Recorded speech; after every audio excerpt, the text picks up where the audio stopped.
egin behar dugunez, esango dugu, oinarrizko hezkuntzan gutxi gora bera ikasleak jatorri atzerritarra, esango dut atzerritarrak, bertako nazionalitatea, ez duten.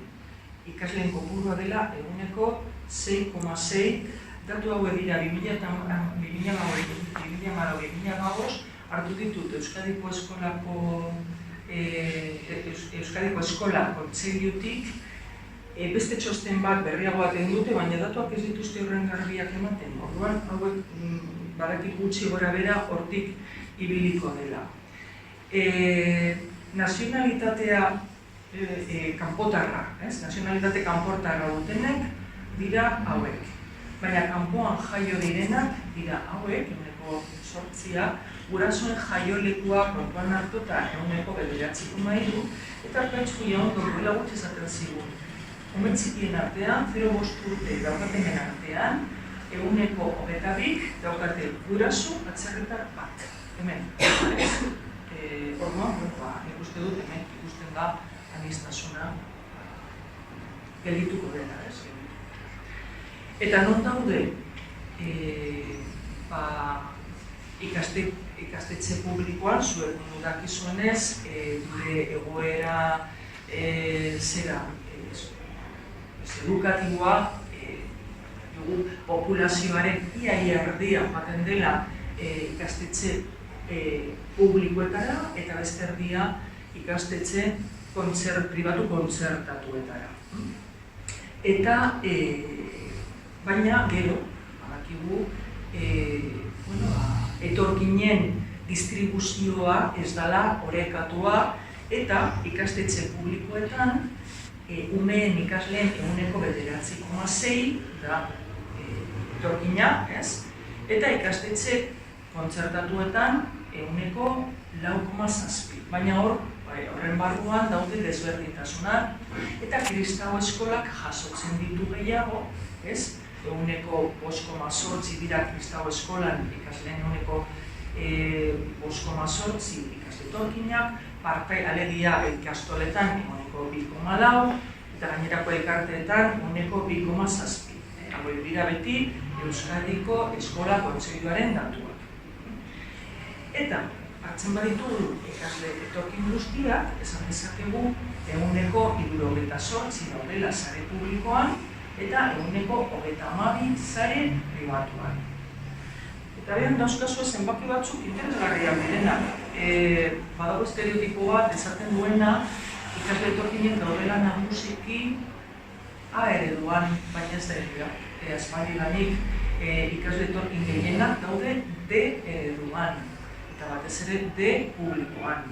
Eta begira, hemen ikusten dira zenbakiak. A publikoan 2000 ikasle baino gutxiago, baina dira A publikoaren umeen 9,94. A publikoa elikatzen ari da ikasle hauekin. Zertatuko litzateke A publikoan ikasle hauek ez badira joango, ez? B publikoan ere 2000 baino gutxiago eta dira ikasleen 9,20. T publikoan 5.500 eta A publikoan dira 6,3. A pribatuan 1000 baino gutxiago. B pribatuan edo kontzertatuan nahiago duzue, B kontzertatuan 2000, 5 eta D kontzertatuan nagusiki ikastoletan 3, baina apur bat gutxiago. Ikusten duzuen nola dauden distribuituta edo banatuta ikasleak. Eta gara gure gaira hurbiltzen ez, eta hau da airean dagoen galdera ez, eta galdera atzerina. Ea ume etorkinak eta etorkinen seme-alabak hemen jaio direna, baina etorkinen seme-alabak direna, ea eskoletan nahi diren ikasleak diren. Ulertzen da galdera, ez da? Eta nik uste dut erantzuna badaukazuela. bai? Ez dakite daukazuen, baina, bueno, nik esango dizuet zer pentsatzen dudan honetaz, ezta? Bueno, badaude eskola batzuk, ikasle etorkin ugarirekin, beste batzuk ikasle oie jabe, beste batzuk dauzkatenak, kontinuen bat da.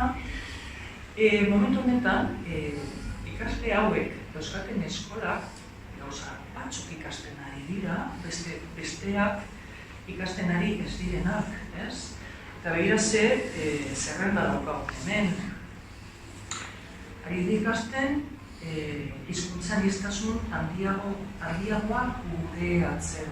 Ikastetxe batzuetan ikasle guztiek dakite gaztelania eta gainera batzuk, askok, dakite euskeraz.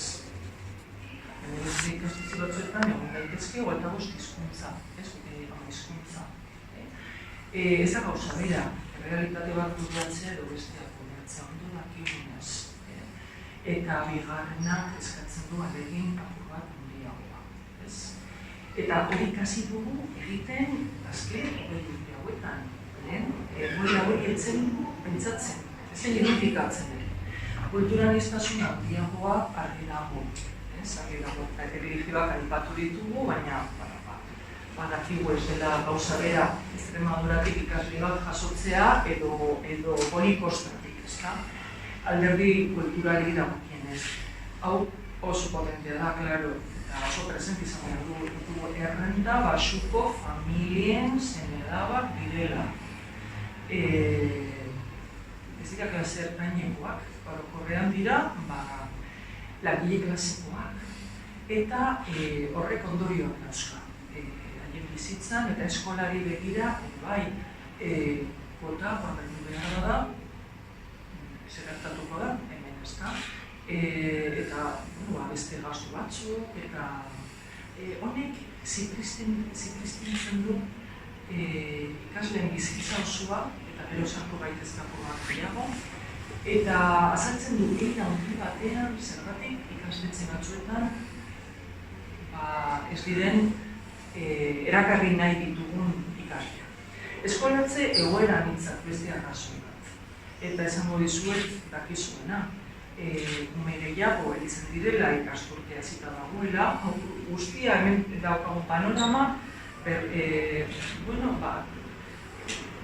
joan da garatzen azkeneko hogei urte hauetan lehen, iaia excepzionala zen ikasturtea zita etortzea, 3 edo 6 urte baino gehiago daukaten umeak etortzea,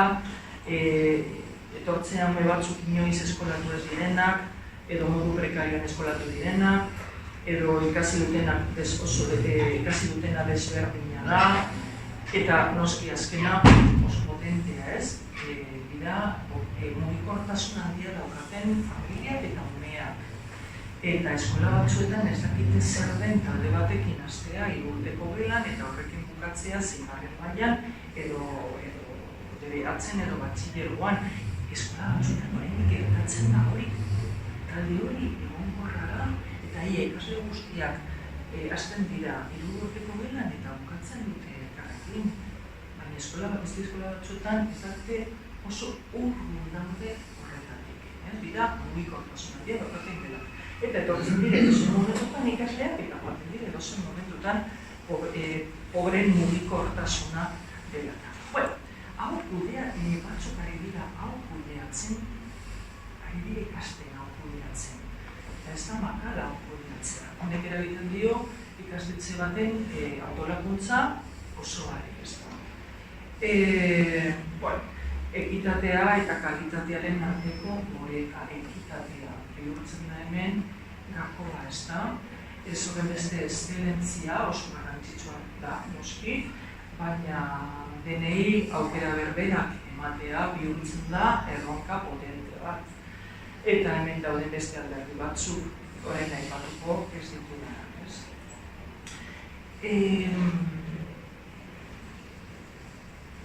Polita da.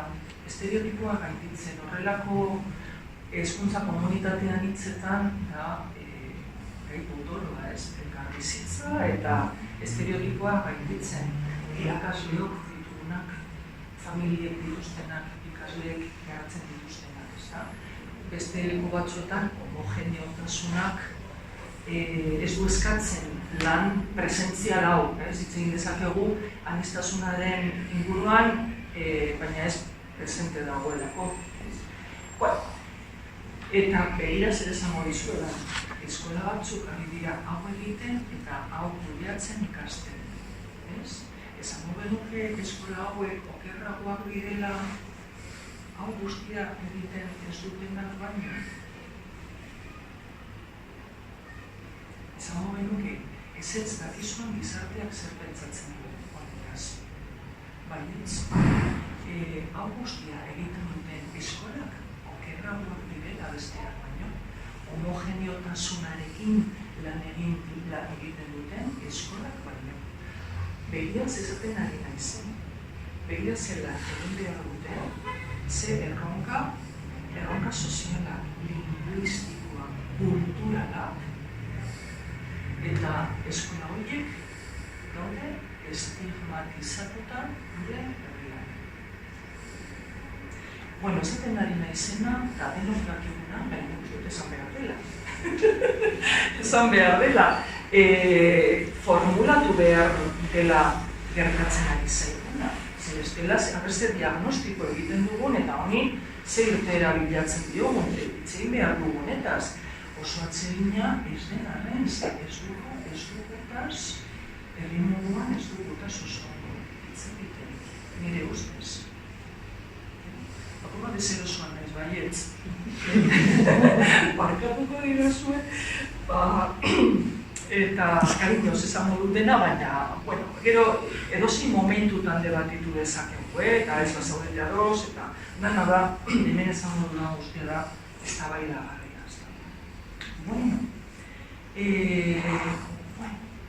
esan dut ditut gauza batzuk, ez? Atzerritar jatorria duten ingurua, baina denak ez daude goera berean, ez dituzte zirkunstantzia horiek guztiak partekatzen, baina bai, ikusten dugu, haien egoeragatik badaude ugari premia espezifikoak dituztela. 8 urterekin abenduan eskolatzea ikastetxe batean, gaztelaniaz eta euskeraz noski jakin gabe, horrek premia espezifikoak daudela esan nahi du. Eta horrek esan nahi du, ume batzuk, hasten direla eskolan desabantaila eta desabantaila hori gaititzen lagundu behar zainela. Eta begira, ikastetxe batzuk ikasten duten hori guztia, esan nahi du, ikasle horiek zailak direla, zail moduan ikusten ditugula, eta bihurtzen direla, nahi ez diren ikasle bihurtzen direla, ezta? Nahi eta bilatzen ez diren ikasleak dira eskola askotan. Zeinetan bai, zeinetan bilatu dira eta ondo hartuak dira ikasle hauek. Hipotesirik? Eskola, adibidez, A-ereduko eskoletan. Non bestela, ez dakigun, noren biliko lirateken, ezta? Eta B-ereduko eskola kristau batzuetan ere bai, arrazoi berberen gatik. Leku batzuetan, egoera, nire ustez, edo desoreka hau, ez da, esango dut horrela, kritikatzen ari. Ari da, sistemaren parte bat ari da, elikatzen. Hemen berriro, galdera da, ea nork laguntzen dion nori, nork ematen dion zerbitzua nori. Ea sistemak ikaslei edo, ikasle horiek irakasle mota bati, batin esan da. Ulertzen dira zu, ez da? Eta egia da, alderdi horiek guztiak egoki kudeatzeak esan nahi du alegin gehiago egin behar dela homogeneotasuna errezago kudeatzen da, heterogeneotasuna baino. Begira, ze irakasleok oso diskurtso zuzena daukagu, eta esaten dugu aniztasuna altxorra dela. Entzun duzu inoiz, aniztasuna altxorra dela, baina gero gertatzen dira gauzak. Eta aukeratu behar badugu eta praktikara pasatu, aniztasuna, nahiago dugu horren beste egotea. Bai, ala ez. Eta irakasle moduan, aukeratu behar badu plaza ikastetxe batean, adibidez, horre ikusten da, noraino niretzat den altxorra aniztasuna. Eta orduan, dakagu diskurtso bat batzuetan, baina gero praktikan ikusten dira beste gozatzu.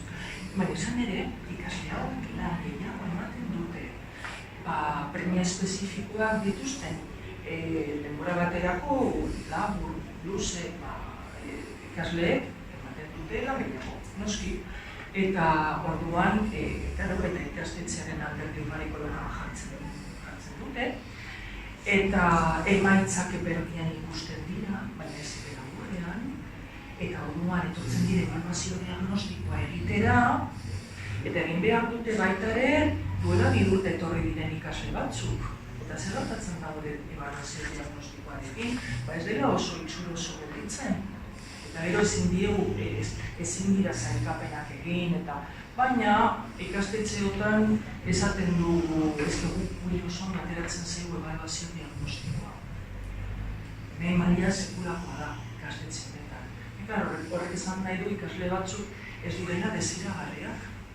Eta honek ez du esan nahi maila bajoa dire, esan nahi du soilik batzuk oraindik ez direla heldu. Bidean daudela. Baina, daukagun, zera lehia sartu da bete-betean hezkuntzaren inguruan, eta ikastetxeak egiten ari dira haien emaitzez. Eta zaintzen dituzte haien emaitzak. Eta orduan ikasle batzuk ez dira desiragarriak. Ez direlako abiapuntu berberatik atera dira beste bajuagoa den abiapuntu batetik, eta horrek eragiten du, erakutsi nahi ditu dugu orduan, emaitzak eperdian edo luzean ikusten dira, eta ebaluazioetan eragina daukate, gero eta neurri esaten dugu lan gehiago, ematen duela heterogeneotasunak, eta horretarako non daude baliabideak. Heterogeneotasun hori kudeatu behar duten ikastetxeek baliabide gehiago dauzkate, edo baliabide berderak. Eta formazio gehiago daukate, laguntza gehiago daukate, ikastetxeek sentitzen dute ezetz. Alde batetik, gizarteak ez diela eskartzen egiten dute lana, eta bila zelan egiten ari duten, Eta gainera, besteek dauzkaten hartzeko baliabideekin lan egin behar dutela. Eta orduan, aniztasuna bihurtzen da sama. Eta heltzen da momentu bat, non irakasleek ere nahiago duten beste leku lasaiago batzuetan lan egitea. Bueno, hau gertatzen ari zaigu, ez beti denetik dago, eta gero begira, egoera hauetan ikastetxe batzuk autoestima bajua daukate, eta asko kejatzen dira ere bai, eta hau ez da zuzena, berriz gertatzen ari zaigu guri, eta gainera baliabide gutxirekin, eta bat, eta beste batzuk lan dute autoestima, adetu bat egin behar izan dute arrotasuna sentitzeko zinez dago kalean, eta borrokatzen dute baliabide gehiago lortzeko muturrak erakusten ari naiz, baina egoera hauetan dauden ikastetxea gero modu desberdinean kudeatzen dute haien egunerokotasuna eta haien autoestima, autopertzepzioa eta bat.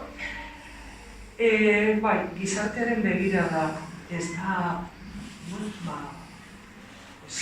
ikusten dugu, nolakoa den etorkinak dituzten eskolekin, azken finean dira, egoera sozioekonomiko ahuleko familia, egoera sozial eta personal zaila, pobre esateak ez dauka inolako prestigiori duen izatea. Bestetan ere ez, baina gurean ere ez dauka. Eta hemen ere nabaritzen da, ezta?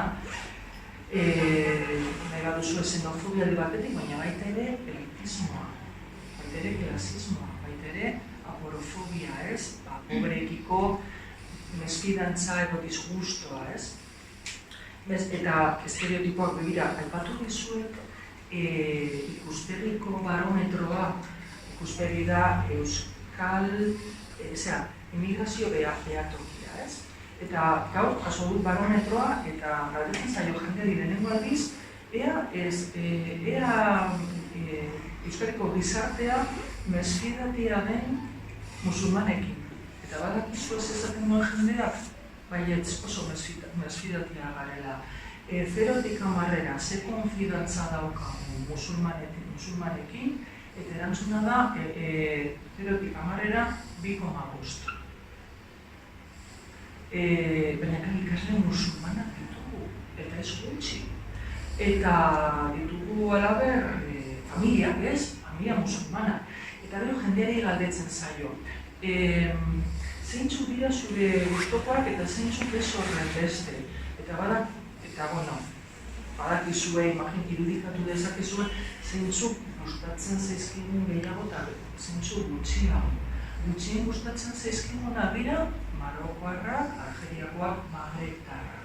Gero, Errumaniarrak. Gero, Pakistan, India, gehien gustatzen zaizkiguna dira Argentiniarrak, Hego Amerikarrak. Baina ikasleak ditugu eko guztietakoak, baita Magrebtarrak ere eta Pakistanarrak. Orduan, honekin guztiarekin zer egiten dugu, ezta? Klase ertaineko familia autoktonoen iesa aipatu behar da, eta zuek badakizue, baina momentu batetik aurrera ikastetxe batzuk nolabait getizatzen direla, besteak beste klase ertaineko familia autoktonoek iruditzen zaielako gehiegi direla. Atanasea gainditu dela, eta beste ikastetxe batzuk bilatzen dira. Bilatzen dituzte, haien klaseko familiekin elkartu ahal izateko. Hau gertatzen da hemen, gertatzen da leku guztietan, baina hemen ere bai, eta guri interesatzen zaigu hemen gertatzen dela. Eta ez da bakarrik etorkinak direla, ezta, esan dut lehen, eta pobreak direla, eta zer gertatu da, atzerritaren presentziak azaleratu du zegoen beste fenomeno bat, eta ez da jatorriaren araberako segregazioa, hori bai, da klase segregazioa. Pobreak, edo errenta bajoko familiak baten direla ikastetxe batzuetara, eta errenta gehiago duten familiak baten direla beste batzuetara. Hori gertatzen ari zen, haiek etorri baino lehen, areagotzen ari da, eta orain etorkinei esker ikusten da, etorkinak asko ikusten ditugu, badakigu nola doazen. Igual ez da horren errez, ez da, bai ikusten da, baina ez da horren nabarmena pobreak eta klasekainekoak garapaten diren, baina etorkinak haien jantziekin batzutan garapaten diren ikusten da. Eta, zer izango dut, hau pentsatzen dut garanik eta nik uste dut edo zeinek esango lukeela hau. Hau da, giza eskubideen zerrenda bezala, nork esango dut hau gaizki duditzen zaiola, ez da. Eta, lotuko dugu hau euskararekin apur bat ondo iruditzen pasatzu, ez da. Argi dago, populazio berri, horren berri ez den honek ekarri duela, euskarari ekarri diola beste erronka bat, ez?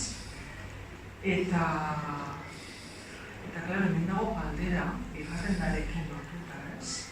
Ze garrantzitsua den, hemen, ados egon garela zer garrantzitsua den, familia etorkinen seme-alabak euskaldunak izatea. Euskal herritarrak sentitzea. Euskal herritar sentitzea. Berdin non jaio zaren, berdin zure gurasoak non jaio diren. Ze garrantzitsua den, ez? Eraikitzen ari bagara, herri bat, ez? Erronka honi begira non gaude. Non dago gure hezkuntza sistema eta gure hezkuntza sistemaren parteak non daude honi begira. Euskara identitate ikurmoduan duten ikastetxeak ari dira erronka hori bere egiten, ari dira je kontziente eta gainera proaktiboak erronka honi erantzuteko orduan. Eta ja, ez dira pasatu 5 urte, pasatu dira 20 urte, eta gauzak ikusten ari dira, ustez, garri eta garri. Eta nik uste dut hemen dago hildo bat, denok ikusten duguna, eta agian ez dela oso positiboa. Nik esango dute, beste 20 urte, horrela jarraitzeak ondorioak izango dituela, eta ez direla oso positiboak izango. Zenbat denbora egongo gara amela, ez? Ea ikasle hauek beste ikastetxe batera joaten diren, eta etor daitezen nirera bakarrik, nirea ez badago bil oso ondo, eta ikasle gutxi baldin badauz, ereduan baldin manago, ereduan baldin manago, eta horrelako ikastetxe batean. Bueno, hemen daukagu, nik uste dut, pentsatu behar ondo, eta erabaki behar ditu gauza batzuk, nik uste dut. Eta, klaro, hemen daude Eusko Jaurlaritza, daude udaletxeak, nik uste dut, saiatzen ari esperientziak ezagutzen ari gara, sumeak oraindik, ez? Hori aurre egiteko, duela 2 urte Eusko Jaurlaritzak, Kristina Uriartek esaten zuen, etzegoela arazorik hemen, segregazioarekin etzegoela inongo arazorik. Orain esaten du oso arazo larria dela, baina zergatik esaten du, zergatik aldatu iritzia 2 urte hauetan, egon delako gizarte zibila mobilizatu delako, batez ere Gasteizen, sortu da mugimendu handi bat segregazioaren kontra, eta,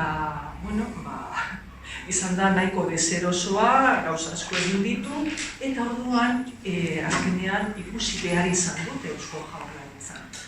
Baina mobilizazio hori gabe, ziurazki, jarraituko genuke duela 2 urte arte bezala. Segregazio prozesua ikusten ari gara duela 15 urte. 15 urte ari gara salatzen segregazio prozesua. Eta duela 2 urte oraindik Eusko Jaurlaritzak esaten zuen hor itzegoela inongo arazorik. Orain bai arazoa. Baina ez dugu ikusten neurri eraginkorrik arazo hau bideratzeko. Izan ere, ez da ezer gertatzen ari, erakusten duenik, beste bide bat hartzen ari dela hildo honen, ez da.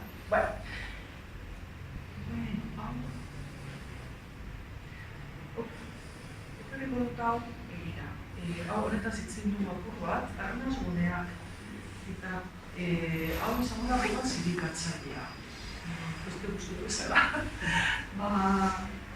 Ni Gasteiztik nator, bilbotarra naiz, baina ja Gasteizen bertakotuta eta identitatean itxea daukat, ez? Eta orduan, Gasteizen ikusten ditugu, gauza, kontatuko dizkizuet pare bat anekdota, ez da?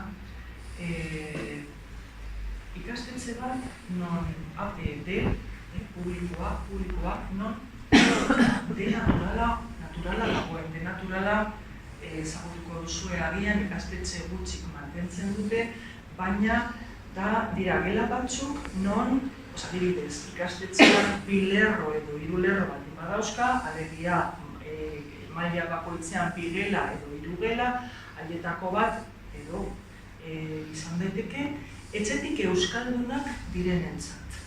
Eta horri deitzen diogu batzutan denaturala. Horren azpian badago oinarri bat. Eta oinarri, eta orain ezin dut asko azaldu, baina ez dela gauza bera mantentze eredua, denaturala, edo murgiltze eredua, etxetik ergalduna izatea eta ikasi behar izatea dana eskolan. Eta dagoen kezka, ea zer egingo dugun eskoletan, etxetik euskaldunak direnek, euskara mantentzeko eskolan. Ze eskolan ikusten duguna da, horiek euskara galtzen dutela. Apurbat gogorra edutuko zaizue, baina bintzat erabilera hogaretzen dela, ez da. Baina, ara non bihurtzen da batzutan segregatzeko estrategia bat. Eta honen zenean, etorkin guztiak kentzen ditugu gela batzuetatik. Begia zerako gauzak, ez? Eta irudikatu, ez? 4 urteko dela bat, denaturala eta algamenekoa bestelakoa. Eta etortzen dira Marokotik, etorri dira bizki Marokotik, eta eskolatu behar ditu. Non eskolatu behar dituzke? Denaturalean edo beste den horretan. Zer?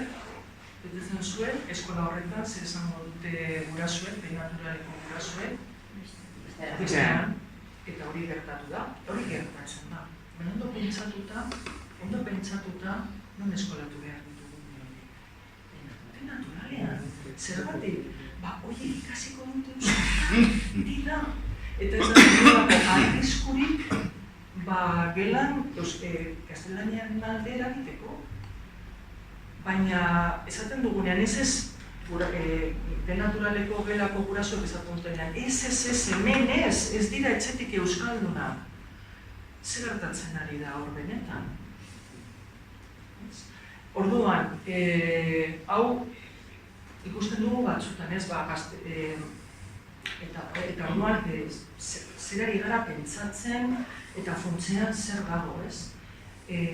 Euskara da, edo euskaraz gain beste zerbait, euskarak balio dit nire klasikoekin ere elkartzeko, orduan, hemen faktore gehiago daude, ez? Batzuei buruz lehia da hitz egitea, eta ez dugu haietaz hitz egiten. Beste bi ikastetxe Gasteizen.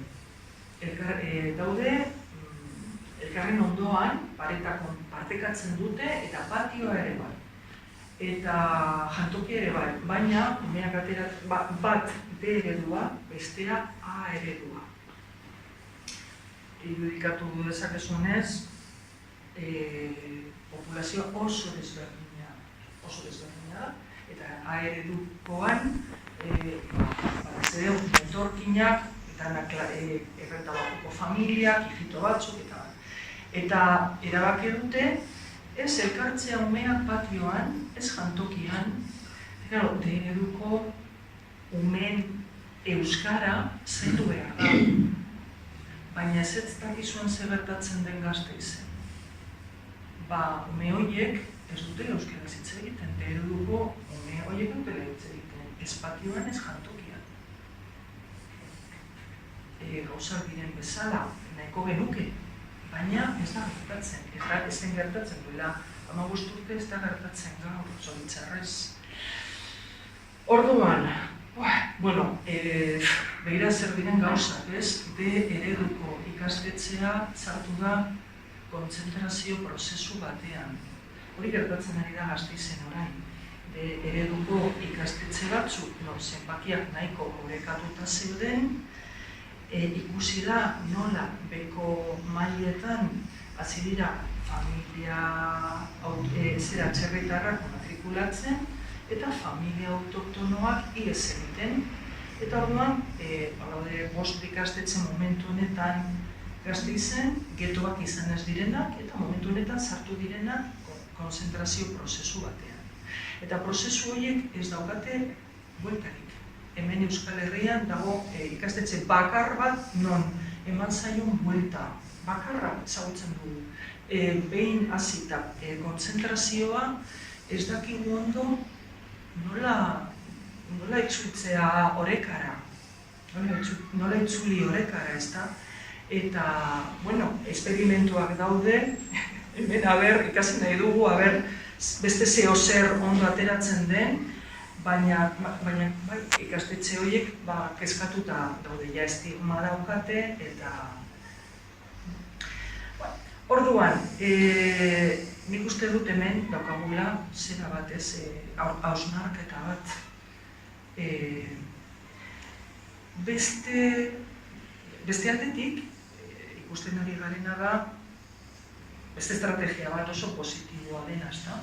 Familia batzuk, euskaldunak, oso kontziente dira, kapital soziala eta kulturala dutela, kapital handia dutela, eta daude prest partekatzeko. Euskera da, momentu honetan haientzat kapital sozial eta kultural handia. Eta prest daude ikastetxea partekatzeko, eta ez bakarrik ikastetxea baizik eta eskolaz kanpoko bizitzen bai.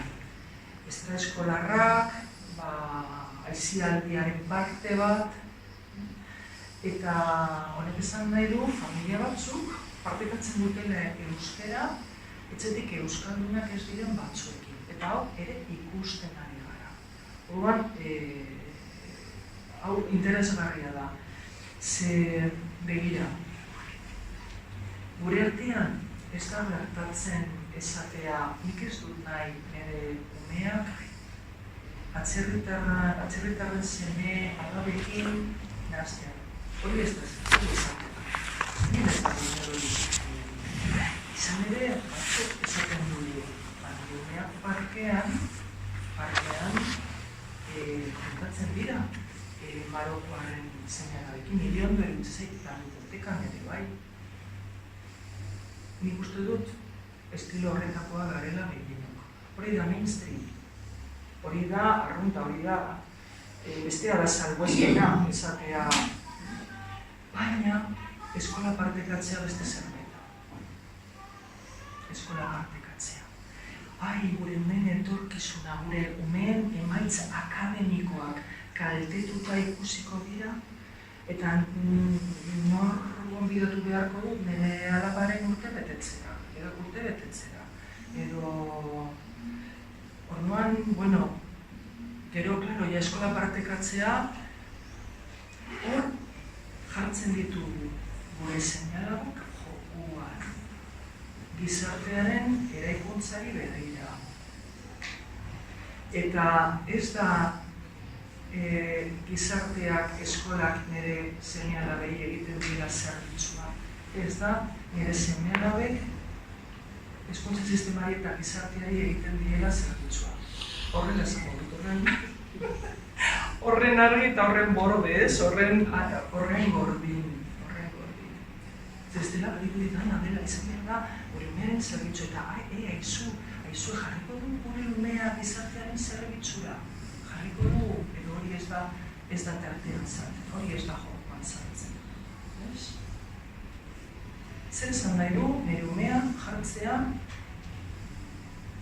ez dakit euskararen alde jartzea. Nire kapital kultural hori, soziala, hor jokoan jartzea. Potentea, Eta gero, hau, eta bestea ere izango dute, nik uste dut, dilema honekin beti jokatuko dugu ez. Ez da bakarrik zer da hobea nire umeentzat, baita ere zer da hobea gizartearentzat, euskararentzat, ez? Eta batzutan sentitu dezakegu, begira, honela jokatuta nik uste dut, ez dakit, eraginkorra izango dela, edo bea horrela jokatuta ez dugu jakingo benetan asmatzen ari garen, eta daude proiektu oso interesgarriak, baina dira apur bat elitistan, ez dugu, proiektu hau interesgarria da, eta horren alde egin behar dut nik. Eta beste batzuk nik egingo dut, nik badakit hemen sentsibilitate desberdinak direla, baina nik sentitzen dut gaur arratsaldean etorri naizela apur bat zirikatzera, zuen baimenarekin. Orduan, gero ja, izango duzu bestea. Eta gero, daukago sekulako erronka familiekin komunikazioan. Familia batzuk dauzkagu ereduan matrikulatuta eta ez dakite non dauden. Eta horrek zer esan nahi duen, eta zergatik umeak ari diren ikasten, kalean ez den, entzuten ez den hizkuntza batean, Gasteizen, demagu, gutxi entzuten den hizkuntza batean.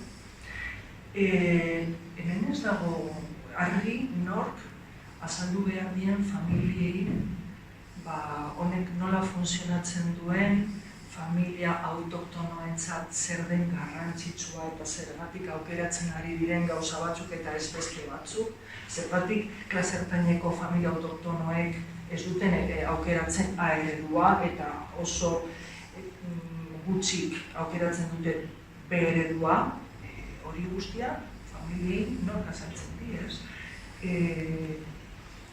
Batzuk eskuratzen dute informazioa jatorri bereko familiengandik eta horrekin moldatzen dira. Baina nire ustez, harreraren barruan egon beharko litzateke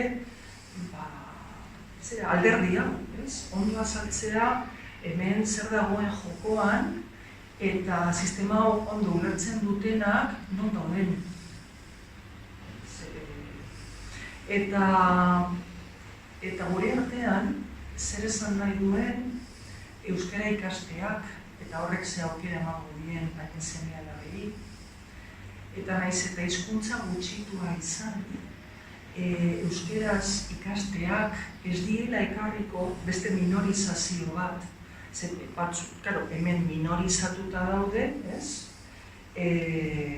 sozialki, ekonomikoki, linguistikoki, haietako batzu gainera hitz egiten dituzten hizkuntzak minorizatuta zeuden ja haien jatorrizko herrialdetan, eta orain etortzen dira hona eta batzuk pentsa dezaket eta orain beste minorizazio batean sartuko ditut nire umeak eta gaztelaniazko eskolan sartu beharrean, euskarazko eskolan sartu behar ditut, baina hori ez da egia, eta denok dakigu euskara jakiteak badakigu izaten dugula hizkuntza minorizatua dela eta zebide falta zegun oraindik, baina badakigu aldean euskaraz ikasteak ez direla umeei beste minorizazio bat ekarriko alderantziz izan dela. Baina horretaz guztiaz nork hitz egiten die gurasoei. Irakasleak enroiatzen badira, baina enroiatzen dira horren beste irakasleak, zein ordutan, ze formatotan, ze bileratan hitz egiten da honetaz eskolan. Ni ama naiz eta hainbat bileratan egon naiz eta ez dut inoiz entzun horretaz hitz egitea. Ez duzu ezineztuko, izango dut maltzurkeria bat. Baina gurasoekin egiten diren bilera batzutan, tutorek nahiago dute guri azaltzea zorrien gaia, txangoen gaia. Eta horrelako gauzak, hau baino. Zorriak ezagutuko ez bagenitu bezala, ez? Eta ez da egongo gauza importantenei buruz hitz egiteko. Batzutan, baina non gaude, zeri begira gaude, ez? Zeri begira gaude. Eta gero, gauzak dira diren bezala, ez? Eta populazioaren mugikortasunak bukatzen ari naiz, Itzundu jabilpi bat eta konturatu naiz. Zera mugikortasunak kontra jokatzen du. Familia asko pentsatzen dute agian itzuliko direla, jaioterrira, eta batzuk, asko ez dut esango. Ikusperik esaten digu, haien ikerketan ikusten dela, familia etorkinek gelditu nahi dutela. Baina haiek badakite agian mugikortasun potentzial hori hor dagoela, ez?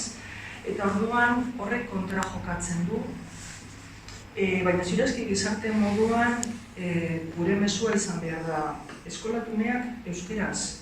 5 urte barru joango zarela, ikusiko dugu 5 urte barru zer gertatzen dugu. Ez bazarete joaten, hemen aukera galtzen ari dira zure umeak. Orduan, nik uste dut, diskurtsoaren barruan hori egon behar dela, ezta? Batzuk, esaten dute, garatzen zailenean, nahiago dutela gaztelaniaz eskolatzea, ze bestela ezin izan gaztelania dunak direnek, esaten dute hau, latinoak, bestela ezin izango dietela umei lagundu etxeko lanekin. Hau jorratu behar da. Claro, gurasoen laguntza beharrezkoa bada etxeko lanak egiteko non gaude.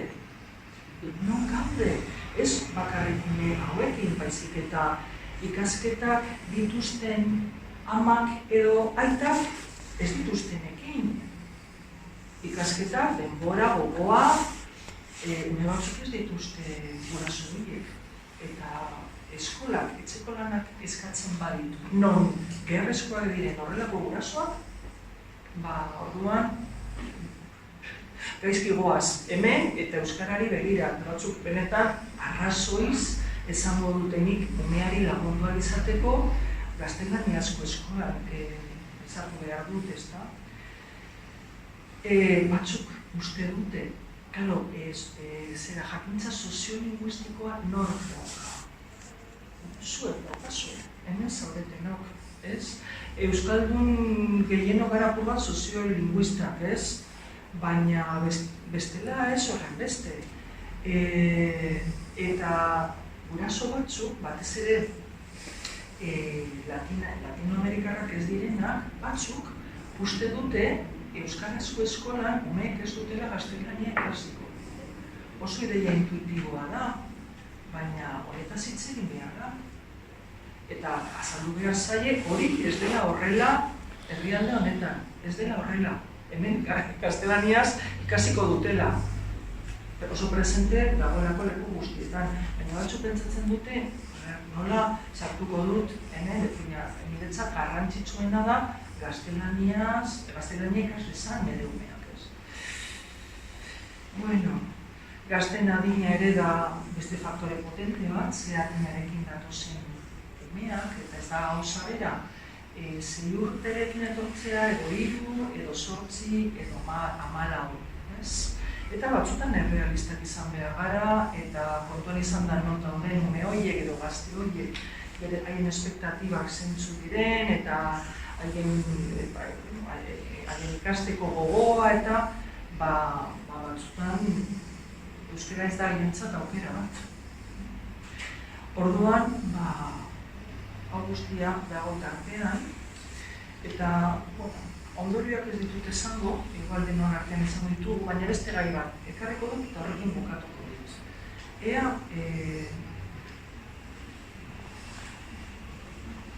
nongoak diren etorkinen seme-alabak. Edo noiz usten diote etorkinen seme-alabek etorkinak izateari.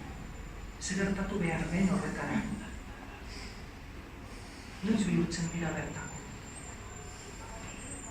Zer gertatu behar da.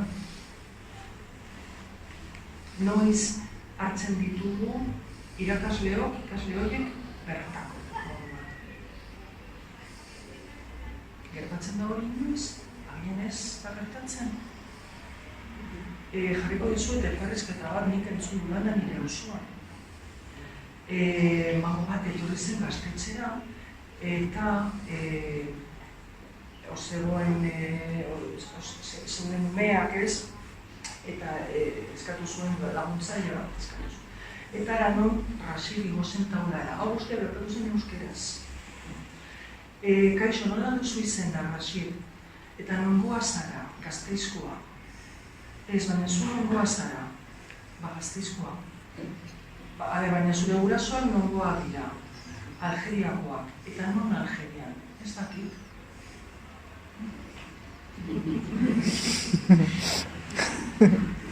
Ziritzen zaizuen. Zenbat aldiz entzun beharko dira Rashidek, nongoa zara, eta klaro horrek mezuarri bat bidaltzen dio, eta da, zuetzara, hemengoa. Eta batzutan esango du, hemengoa naiz, eta entzun beharko du, a ber, ez dugu ondo elkaro lehertu, izen horrekin eta azal horrekin, ez da posible. Naiz eta euskaraz hitz egiten ari den. Magoa itzuli zen handik etortzen ari zen ben, eta nik uste dut konturatua zela, eta hau dela gure auzoa, Gasteizko Aldezarra, eta orduan beste modu batean, eta zuen dauzan, beste modu batean, tratatzen zituen hango gazteak. Baina nire ustez hau oso potentea da. Eta, klaro, galdera maltxur bat egin dizuet, eta da, noiz zer gertatu behar den, zer egin behar duten horiek, eta hori galdera hauek eustroekin planteatzen ditudanean, irakasleak erortzen dira segadan eta erantzuten dute. Eta esate dituzte gauzak adibidez, hizkuntzak ikasten dituztenean, euskera ikasten dutenean, haiek sentitzen direnean bertako. Orduan nik bertako konsideratuko dut. Zitzen dizue hori. Trampada,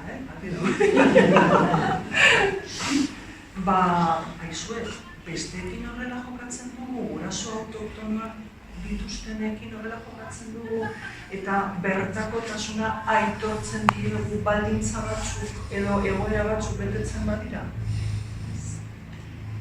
Bertako direla esaten badute, ez dakit ze kompetentzia lortzen badute eskolako hizkuntza batean edo bietan, denbora bat, ulertzen didazuen. Claro, baina, begira, ara non, hauekin horrela jokatzen du, badirudi zerbait egin behar dutela, zerbait gertatu behar dela, guk bertako konsideratzeko. Baina, begira, Rashidi zer gertatzen zaio, berak esaten du gauza bat, eta etzat dugu onartzen. Nongoa izango da umea. 10 urte barru, horren beste aldiz entzun da. Nongoa izango da. Jaz gogoratzen Gasteizen edo Algerian jaio zen, baina Algeriera ez da itzuli. Algeriarra izango da. Nik uste dut eskolako erronka handia dela, Amin Malufek aipatzen duen hau eraikitzen joatea, askotariko identitateak. Berak zaten du, identitades múltiples, askotariko identitateak. Alegia, transmititzea, umeek, gazteek, askotariko pertenentziak izan ditzaketela. Eta ez dela beharrezkoa haietako bat aukeratzea. Nongoa zara, Algeriakoa edo Gasteiztarra. Nongoa zara, ja hemen urte batzuk pasatu dira, nongoa sentitzen zara gehiago. Kolombiakoa edo Euskal Herritarra, edo Gipuzkoa, edo Bizkaitarra. Ez dela beharrezkoa aukeratzea. ezaio zertan pertenentzia bati traizioa egin. Zer batzutan hori sentitzen du, aukeratu behar dute, nok maite duzu gehiago aita edo ala ama. Eta bestea dago, eta askotariko identitateak elkarrekintzan, besteekin elkarrekintzan eraikitzen dira. Hau da, besteek hori baldintzari gabe onartzen dizutenean. Hau da, Pigmalioen efektua, ez? Tratatu nazazu bertako eta bertako sentituko naiz. Ez da alderantzeiz, sentituko naiz bertako eta orduan bertako tratatuko nauzu. Konturatzen zarete, alderantziz dela. Hori, izaten ari garen gara, eta zuek zirazki partekatzen ari zareten hori ez dago gizartean eta ez dago irakasleon kontzientzian. Begiraz izaten dizuela. Baina ume hauek guztiak nongoak izango dira. Ze pertenentzia garatuko dute, ez? Ze atxikimendu garatuko dute. Ez bazaile, baldintzari gabe erakusten eskaintzen. Orduan, ikastetxea, esango nuke, esparru garrantzitsua da askotariko identitatea eraikitzeko tresna lortzeko. Irakaslearen begirada funtsezkoa da. Irakaslearen begirada. Begirada eta hitza, noski eta trataera. Azkeneko testigantza, Rumaiza Bezlain bat. PowerPointean sartu nuen hau, duela pare bat urte irakurri nuen Diario Baskon, Rumaiza, hau da, profesora Ibarresa de 24 años. Claro, Ibarresa euskalduna, musulmana, erlijio irakaslea. Euskaldunok, gaude prest, hori guztia elkarrekin ondo hartzeko? Zeizaten dira zuen. Euskalduna, musulmana, ibartarra. Eta berak esaten du, identitatea aukeratu zuela, bere gradukaerako lan egiteko, lo eligió por lo vivido en su propia experiencia, que a pesar de haber nacido en Eibar y ser una guipuzcoana del derecho, siempre la consideró extranjera y lo siguen haciendo. En el colegio le preguntaban de dónde era, Rashid Ibesala. Le generaba inquietud, ya que no entendía porque tenía que dar explicaciones sobre su vida. Al final no te sientes de ninguna parte y según el niño, si es algo inseguro, le puede afectar negativamente. Conozco casos de musulmanes que han dejado de estudiar euskera por estar hartos de ser rechazados. En su caso dice con orgullo decidir y luchar.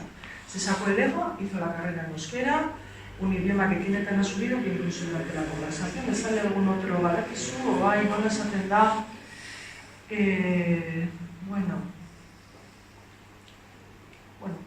Berak esaten, yo sí que soy de aquí. El problema es que cuando la gente me ve, piensa que soy inmigrante simplemente por llevar el velo puesto, y eso me cabrea, esaten du berak. Eta el rechazo lo he sentido por parte de toda la sociedad. Soy consciente de que hay que trabajar mucho para que la gente entienda que hay personas que piensan o visten de una forma diferente a lo que es común para ellos, y que no pasa nada, señala la guipuzcoana. Su miedo, sin embargo, es que sus hijos tengan que contestar a las mismas preguntas que ella. Que sus padres o sus hermanos tienen que seguir escuchando cada día. Mis padres llevan aquí 40 años, nosotros nacimos aquí. A mis hijos también les van a preguntar si son inmigrantes. Hauda erronka horrein. Hemengo aniztasuna nola kudeatuko dugu, eta Romaizaren hitzekin, utziko dugu momentuz gauza gehiago dauzkat, baina itzegin dezakegu akordatu dut hitzak bazaizu. Triste jarri zarete, ez, apuro bat, ez. Galdera bat. Hezkuntza modeloak ere hemen ez du asko laguntzen, 3 modelo izatea eta hori dena, ez? Ez du asko lagundu. Momentu honetan, eredua zabaldu da, A publikoa esaten da beti residuala dela, baina ikasle gutxi joaten dira, B oraindik gelditzen da, baina B ereduan ere segregazioa gertatzen da. Eskola bat segregatzen denean, izan daiteke B eredua eta horrek ez dira lagunduko. Eta segregatzen diren eskolak batzutan dira A eta B eredukoak izan direnak, eta orduan bagaje hori daukate, garai batean populazio mota bat eskolatzen zen hor, eta horrela jarraitu dute, B eredura egin dute jauzia, baina hala ere konposizioa ez daukatu. Batzutan dago eskola nazionala, horrela ditzen zen eskola, eta hori herrian edo osoan lotu dute Espainiar etorkinekin, eta orain atzerritar etorkinekin, baina ereduak izan daitezke, eredua hor ez da lagungarria, ez? Familiek, klasertaineko familia txuriek, eskola aukeratzeko orduan daukaten kontuan hartzen duten faktore bat da nortzu baten dira eskolara, eskola horretara, eskola horietara. Eta hartzen dut ere kontua eta batzuentzat faktore garrantzitsua da aukeratzeko orduan. Eta ez da horren beste eredua, herri batzuetan dana dira B eredukoak, baina ere badago bat segregatuta dagoena edo bi. Nik horretu duzun esparrutik pixka bat zabalo gura eraman da, ian nola gustatzen duzun zu,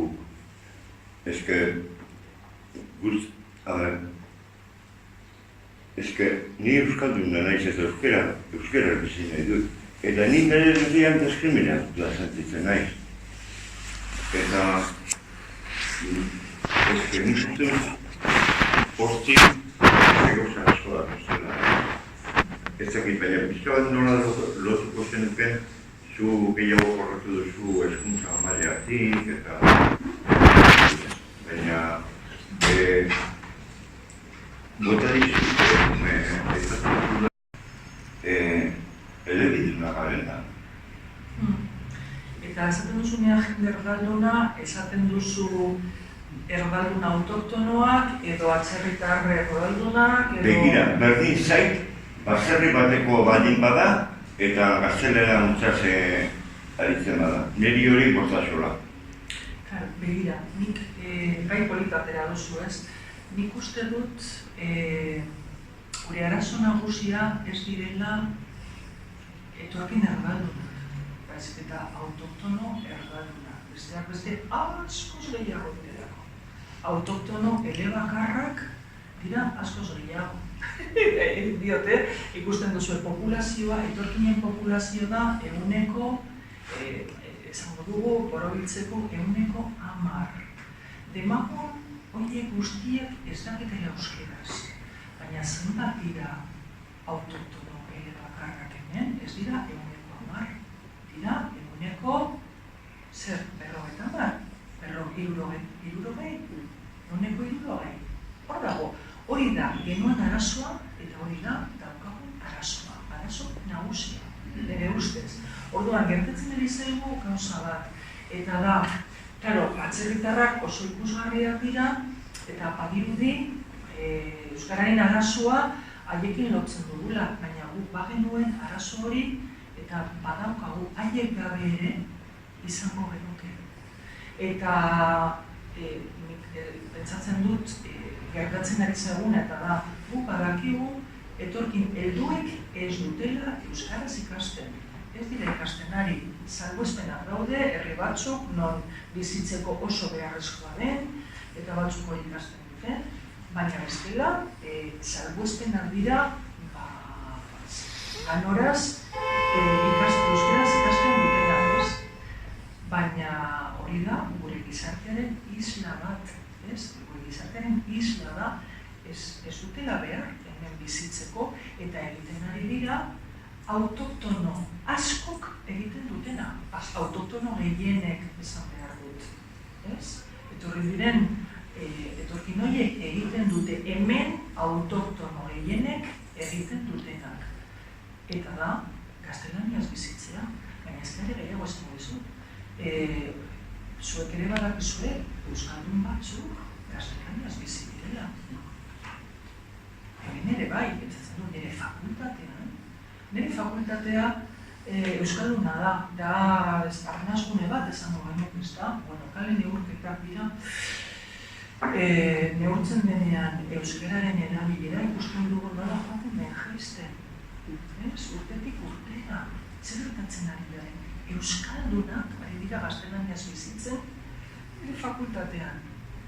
Orduan, klaro, etorkina dira gure arazoak? Ba ez da dinik, orduan gure arazoa. Ez dut ustenik, hori denik gure arazo nagusia. Ere ustez ez, benetan. Arrazoi duzu egin esaten izan duten, eta ez nire arazo nagusi. Hori da, zu lehen esaten egizinen bide horretatik, etorriko dira eta jarraituko dut etortzen. Ez dugu nahi, arazo izatea bidearre. Orain arte arazo bat daukagu. Kontua da, orain etortzen nahi dira honekin ez dugu reproduzitu behar orain arte izan duguna. Eta horri bueltan nola eman. Ez dikusten kezka gehiago hortz planteatzen deula. Ez horren beste Euskararen arazoa, oso ondo esan duzun bezala, hemen goen artean, autoktonen artean daukagu, eta hor daukagu benetanko problema aurre egiteko eta ronko. Baina, nola egin beste horri esidurtzeko, esonditzeko. Gure esperantza dira umeak. Badakigu, heldu gehienek ez dutela ikasiko, konprobatuta daukagu. Ez da behar, etxeak garbitzeko ez da behar, gure umeak zaintzeko ez diogu eskatzen. Ez da behar, ez gara eraikitzen ditugun harremanak autokton eta etorkinen artean ez dira horren. Beste eta ez dute eskatzen. Arrazoi gutxi dauzkate helduek hemen euskara ikasteko zoritzarrez.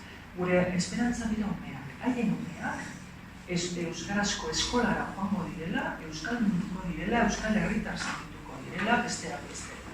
Baina, klaro, itxutzen ez lehenko galderara, egiten ari gara gizarte moduan, hori lortzeko, zinbertitzen ari gara, ze alegin egiten ari gara. Ze batzutan sentitzen dugu, bai eskolatu ditugu, sekulako alegina egin dela, nik uste dut baietz, baina beste eskolara batera joango balira, hobeto ez? Ez goaz ondo. Horrela ez goaz ondo. Badakizue, ze gizarte, ze ekarketek ez ikusperik esaten du, gure gizartea dela jarrera, esango nuke ez, jarrera hona daukala, gure gizarteak atzerritarrekin, baina dela asimilazionista. Egaitzaien asko nabaritzen, nondik datozen eta ezaugarri kultural apogat desberdinak dituztela. Apur bat oharrakabe pasatzen diren, asimilazionistak garela ez. Apur bat exigentea gara zentzu horretan, baina begira, ze elkarrekikotasun falta. Exigenteak gara, eskatzen diogu integratzeko puntu horretaraino, asimilazionismoaraino, alegia, ez zaizun asko nabaritzen nondik zatozen eta zentsu diren zure ezaugarri kultural propioak, eta liderean egiten diogun eskaintza hori errazteko eta eskolara tresna nagusia, ez? Falta zaigu apur bat hor.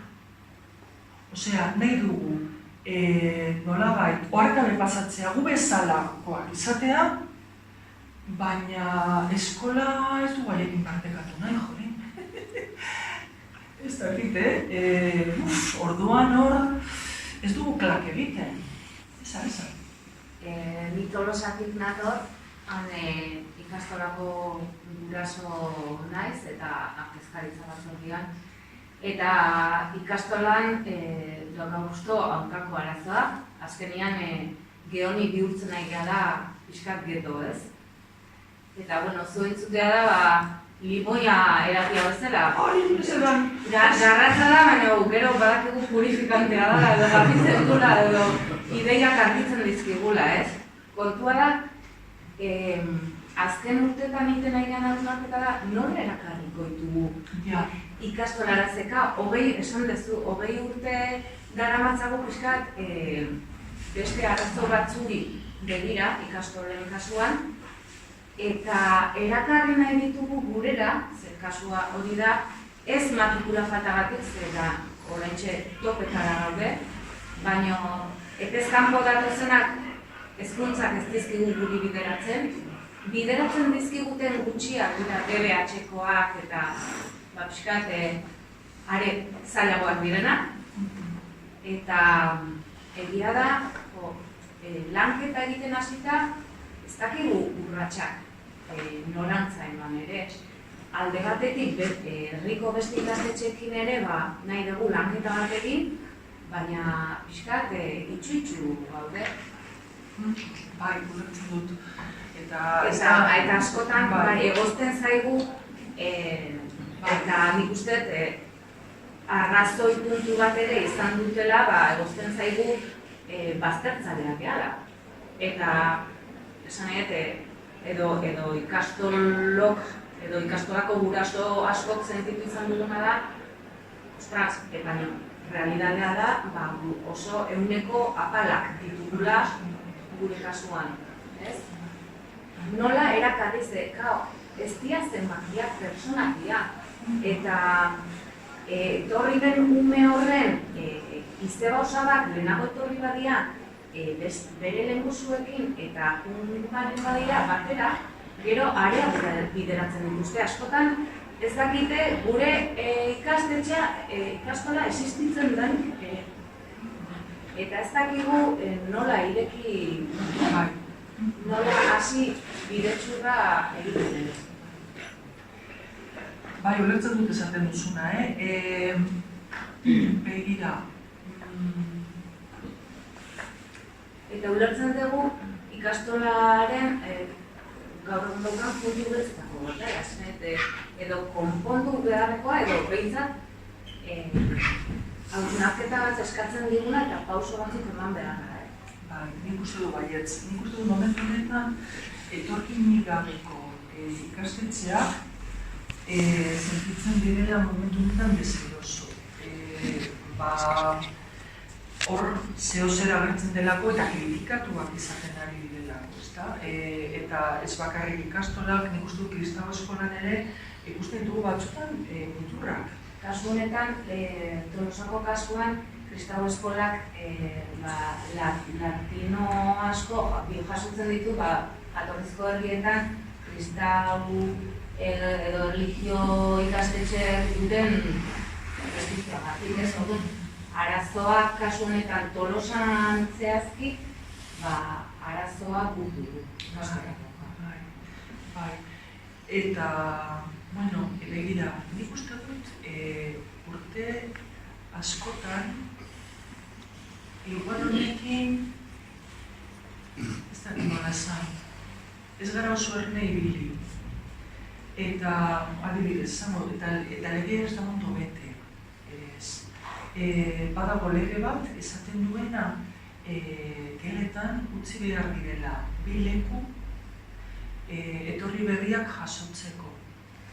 Eta hori ez da bete, ikuskaritzak ez dio kasurik egin, hezkuntza sailean, eta orduan zuten ikastetxeek berdin kontzertatuak publikoek alba dute blindatu egin dira.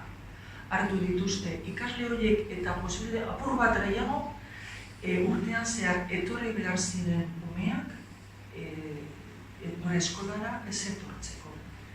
Ari ziren legea urratzen, baina hemen legea urratzen da hezkuntza sisteman egunero gauza askotan, eta esan ditzaket gehiago, baina onartuta dago gure gizartean hori gertatzea. Izan ere, ikastetxe batean erabakitzen badute legea gordetzea eta bi plaza horiek ustea, gerta daiteke guraso batzuk matxinatzea eta oso haserre jartzea, nahi dutelako eskola horretara joan eta gordetzen ari direlako bi plaza horiek agian etorriko diren batzuentzat. Baina hori da legea, eta ez da betetzen ari.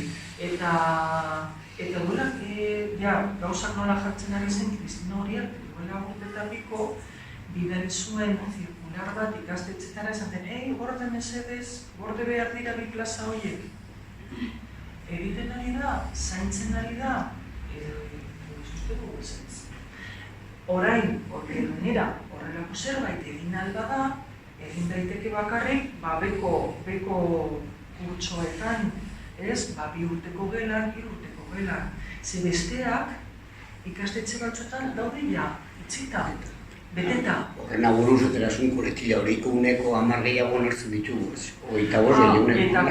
Eta hori da, horretarako ikastetxe ugarik aldutenek, eta esaten du mota guztietako ikastetxek egin izan dutena, izan da, kopuru hori aldez aurretik betetzea. Orduan, eta gero nik izango dut, ikastetxeak oso anitzak direla, irakasleak ere bai, urte askotan zehar nik eman ditut ikastaroa kulturarteko hezkuntzaren inguruan ikastaroetan. Nik hor sentitu dut irakasle askok sentiberatasun handia dutela gaiarekin. Baina gero erakunde moduan presentzia zenbakiek hitz egiten dute. Kristau eskolan gehiago daude, baina ez eskola guztietan. Kristau eskolan muturrak aurkitzen ditugu. Batzuk elitistak eta batzuk low cost pobrentzako eskolak, batez ere eredukoak eta orduan, hemen daukagu panorama bat eta aztertzekoa da. Eta ikastetxe publiko batzuk ere, deutatu dira esan dutenean. Orduan,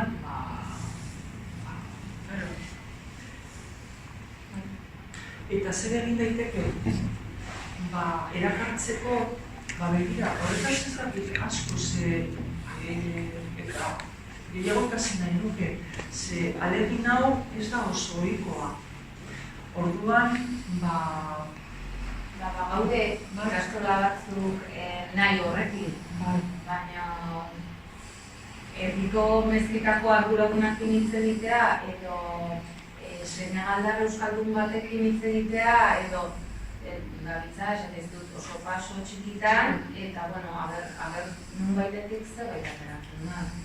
Hor, klaro, delegazioa da eragile nagusia. Zer gertatzen ari da delegazioetan?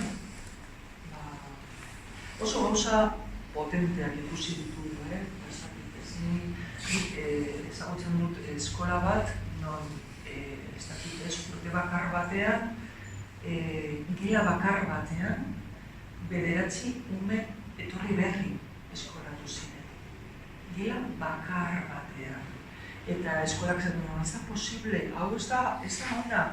Ume horientzat, zeuden umeentzat, inorentzat, eskolako irudiarentzat, eta ez du begirik izan itxu lan egin du delegazioak horrekin, ez da?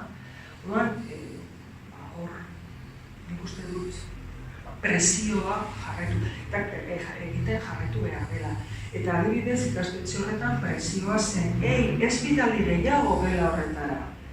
Eta familia batzuk joan ziren arartekora diskriminazioa salatzera. Hauek ez daude ondo hemen, ari gara haien eskubideak urratzen, geto batean konzentratzen.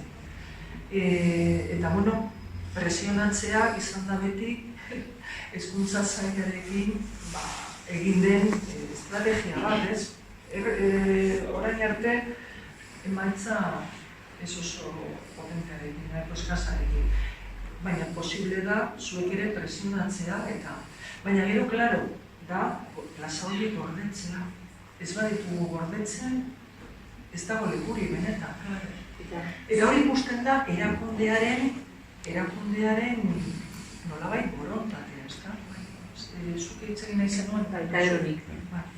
Ni pixka bat hezkuntza mundu honetatik berriro gizarte zabalagora ekarrita gaia, benetan, izan da muturreko bat jaso izan banu bezala. Zer jaso duzu? Muturreko bat, Horrela sentitu duzue? Ez. Oin elkarrizketan geundela, aipatu duzunean, ez duzu hitz horiekin dezan, baina euskeran etorkizuna edo salbatuko da aurren mundua baldin bada. Eta ni,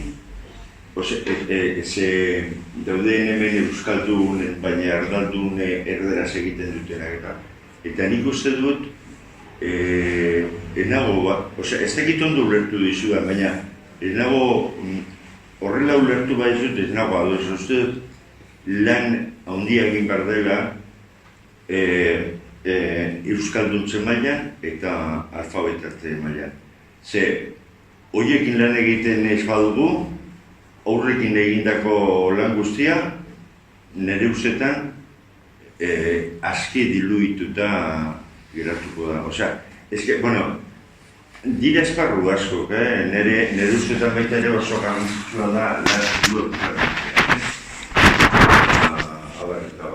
Baina, esan duzu moduagatik horrela ulertu bat dut, etorriko aurrena eta beste ekin ezago zer eginik. Eta zer egin behar da eta asko gainera. Igual, karo, hor ez gara dozego mozilazki. Nik uste dut guraso etorkinekin gauzak egin behar direla eta euskara ikastaron eskaini doainik eta lagundu eta auzoko programa martxan jarri eta nahi dugun guztia, baina nik entzutzen dut gehienek ez dutela ikasteko.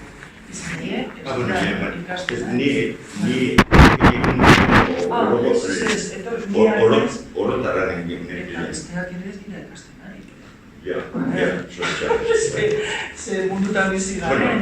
Badaude horrendik. Gauzak egin behar dira, meduen guztia, baina realitatea da dena. Eta inkesta soziolinguistikoek esaten digute nola gauden, zorizan, ez? Orduan, bai, erronka potoloa da.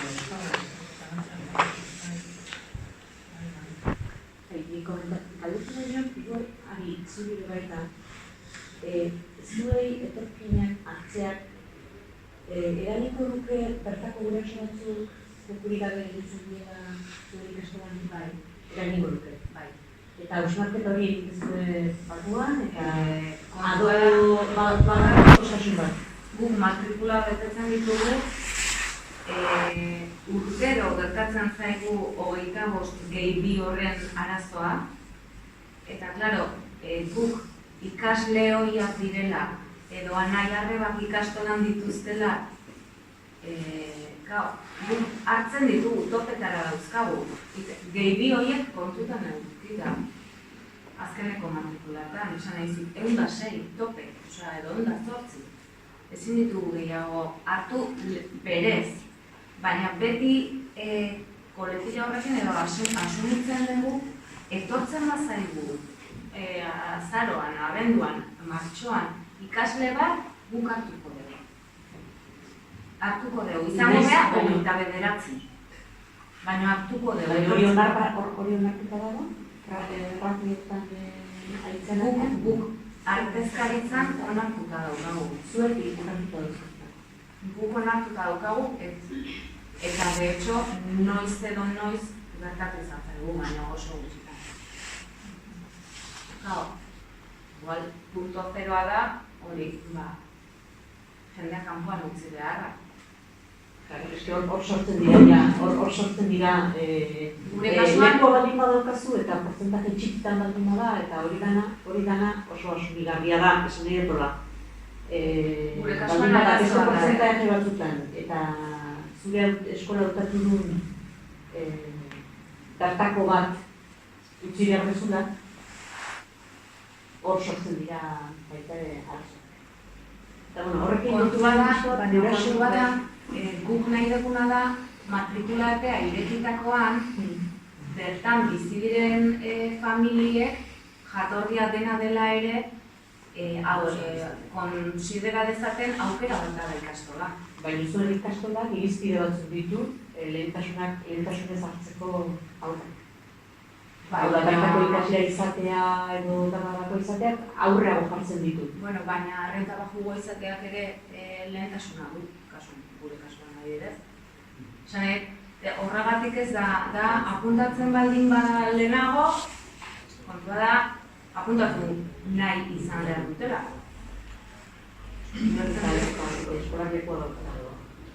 Bai, baina apuntatuko baldin bat, Tolosan bizi baldin bada, adibidez, konsideratzen da ere, ikasle horien seme-alabak izatea, ni ez naiz Tolosako ikasle horia, ni Lasarteko ikasle horia naiz, duzen diazu, orduan, aukerak gutxi gora bera antzekoak dira, puntuazioa horregatik ez nintzake kanpoan geratuko, kontua da, ez da kontua. Gero dago arazo bat, eta dauka gestio zaila ez, eta da kota. Eta, klaro, horretaz itzulutia kostatzen zaigu, baina, nire ikastetxean kontuan hartzen dugu, familiek daukaten errenta, eta batzuei kota ez diogu kobratzen. Baina, klaro, pentsau ez, familio gure sentiberatasuna daukagu eta nahiago dugu egon leku batean non ez egun favorerik egiten, non sentitzen dugun beste moduan ibiltzen garela. Eta jota da gai handi bat, gure hezkuntza sisteman. Eta horretaz ere hitz egin beharko dugu zuen, badakizue asmoa dagoela, hezkuntza sailean dagoela asmo hori ez lege berri bat ateratzeko, eta ez dakigu aterako duten, ez duten aterako, sekulako beldurrak daude, batzuk nahi dute, beste batzuk ez, baina hemen, klaro, kontua da ea oinarrizko hezkuntza dohainik izan behar den legeak esaten duen bezala.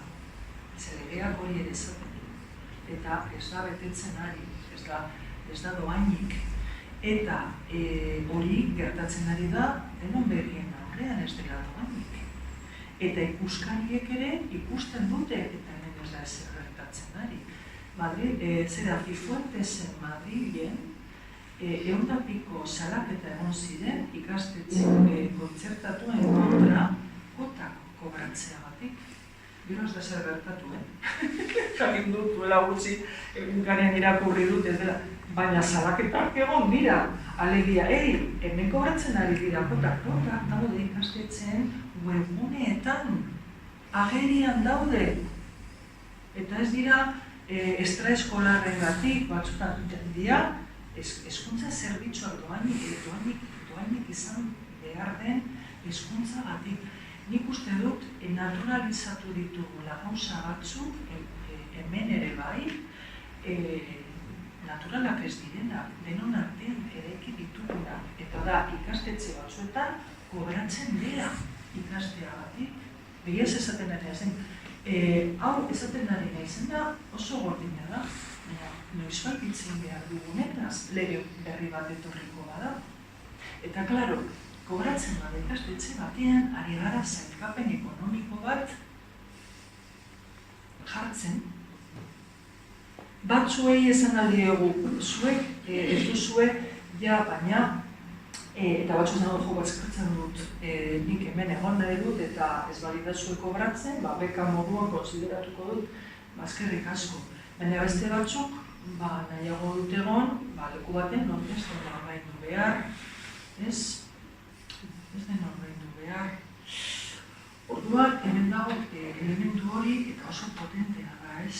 Oso potentea. Eta, klaro, ze gastatu behar dan, ez da kobratzen, baina gero eskolar batzuk egiteko, edo ez dakize gauzak egiteko, txangoak, ez dut ezaten, zuen ikastolean gertatzen denik. Baina ikastetxe batzuetan, eta mota desberdinetako ikastetxeak izan daitezke, sailkapen hori egiten da, eta bihar loteria pasatzen zaie familiei, puntu korrotea egitez, loteria, egitez esaten daitez. Eta umeek egiten dut ez dakiz etxango oso garestia dena, eta pasatzen zaie kontu korrotetik. Hori zertaneko familiok naturalizatuta daukagu, normala balitz bezala. Baina ez da normala, denon artean ere eki behar dugu. Opakatu behar dugu, da, guretzat da gardena ez dugu ikusten, hasi behar gara ikusten, zer gertatzen den. Batez ere, bizigaren gizartean, geruza batzuk, populazio geruza batzuk, pobretzen ari direlako. Ateratzen ari gara omeen krisitik, baina batzuk lana daukate, eta egoera ekonomikoa da oso txarra. Gure gizartea orain esparekoagoa da, duela 8 urte baino Gipuzkoan ere bai. Eta gero esaten digute ikerketek, umeen emaitz akademikoak lotuta daudela inaundi batean familien egoera sozioekonomikoarekin, erronka galanta daukagu. Orduan, ikusi behar dugu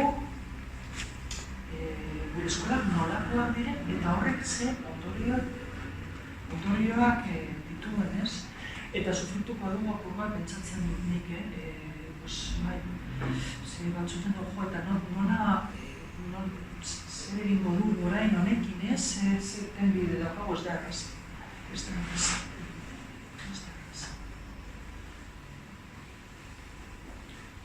Interesariari iruditzen oso arrearen kontu hori, ez du askotik erabiltzanako baita. Arrearen gaia, ez zenek esaten dio guraso bati, zergatik dan erabatzitsua alako eskola gratuitea edo akara. Alakotara baino, zer komeniko bitzaioke sinari dara guzti honetatik, entzutea batera edo area edo bestera, ez? Eta gero, horrek topo iten duen gurasoen hautatzeko eskubide orgoian daukagun horrekin, eta berez ala erkin, ni guraso ez da hautatu dezaket eskola, ez? Hori da delegazioak eta hezkuntzak hartzen duen beste zerrako bat, ez? Zuetzean hor, esatekoari, areak nahi bali madu, esateko ez, obedezu areakitea onegakik. Hori, nun esaten da, ez dakinik, oso eredu honako berrezkagun alde hortatik, nun hartzen dugu jendea, nola hitz egiten, nun esaten dugu hori datorrenean herrira, eta nun esan beharko genioke, eta ia sinesgarritasun hori eukiko genuken bideratzeko eskola batera edo bestera, baina arrazoi horiengatik ez nahi gustatzen zaidalako bat gehiago edo bestean gehiago, baizik eta nahi izaten dinik areak nahi detzen, nire laguna area dihoa. Eta nik badaukat gune bat, nola bete sinesgarria dana, objektiboa dana, eta esaten dio guraso horri. Beira, hobezen nuke hau hautatzea. Hori, noren esku da, nola kudeatzen da. Ze sistema daukagu, non ikastetxe batzuetan otoitz egiten den gelaren barruan. Ez erlijio irakasgaian. Baizik eta gelaren barruan, hau gertatzen ari da hemen. Kristau eskola ez gutxitan. Eta non erlijio irakasgaia derrigorrezkoa den, erlijio katolikoaren irakasgaia lerea urratuz bide batez, lerea ezaten du ezin behar dela erlijio eta bere alternatiba. Eta ikastetxe batzuetan, Kristau eskola ugaritan, ez dago alternatiba. Eman behar da, alabearrez,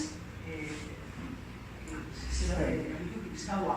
Gero, badakinik irakasle askok sentsibilitatea daukatela eta hori kudeatzen dutela. Baina batzutan, ez dakit zer egin, ikasle musulman bat bidali dira delegaziotik eta goizero otoitz egiten dugunean ez dakit zer egin behar egin. Eta da, ikastetxe bat, diru publikoarekin erabat finantzatuta. Begiaz esaten ari, ez nago erpatzen ari da egin. Eta orduan, nola esaten dugu, bueno, bidaliko ditugu, baina ara, bidali behar ditugu, zein nuna bidali behar ditugu. Familia askok ez duten nahi izango. Arrazoi ideologikoagatik, ez da denontzako eskola bat. Ez dakit ulertzen dira, beste batzutan gehiago balio du ikasteak eta hori ere bada ezaugarri bat. Orduan, claro, horren desberdinak diren eskolak dauzkagun bitartean oso zaila da. Begira ze polita izango litzateke, herrian dauzkat lau eskola, eta zu matrikulatzen zara, eta eskuntzera matrikulazio bulegotik egongo balitz, ezaten zaile familia bakoitzari proposatzen dizugu eskola hau. Edo hau, eta zuk ez dakizu. Ze eskola proposatu dieten beste gurasoei. Ez dakizu nortzuk ongo diren, zure umearekin eskolara. Zuri da, dakaun kezka nagusia, nortzuk hori eskola horretan. Ez dakizu. Aukera daukazu aldatzeko eskolaz. Ezateko, ez dut horretara joan nahi, nahi dut horretara, bale. Baina jakin gabe, ez duzu jakingo, bueno, claro, telefono deiak egin ditzakezu, ez? Tokatu zaizu. Baina, claro, hori polita izango litzateke posible da, baina eskola batzuk garestiagoak badira, eta batzuetan otoitz egiten bada, eta erlijio katolikoa derrigorrezko. Batxillerra ikasen duen Bergan Dominikoetan, zazturteko batxillerra horrela. Eta bizetara juten ginen egunero klasiko behatxeetan. Baina, juten ginen bizetara, eta, baina, jelan errezau. Bueno, eta jartea mesetera ziruitzen zaizu. Bueno, baina beste garai batzu ziren, eta... Baina... Pentsatuko genuke hori ezin dela egin. Hori ezin dela egin. Ja. Horregatik aldetzen dizut, ia askotak egiten.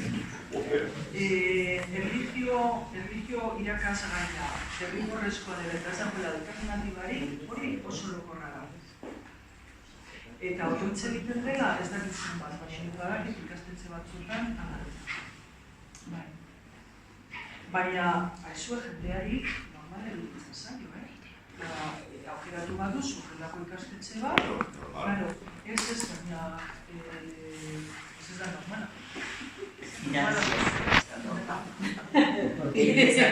Nahi izan ezkero, ez da.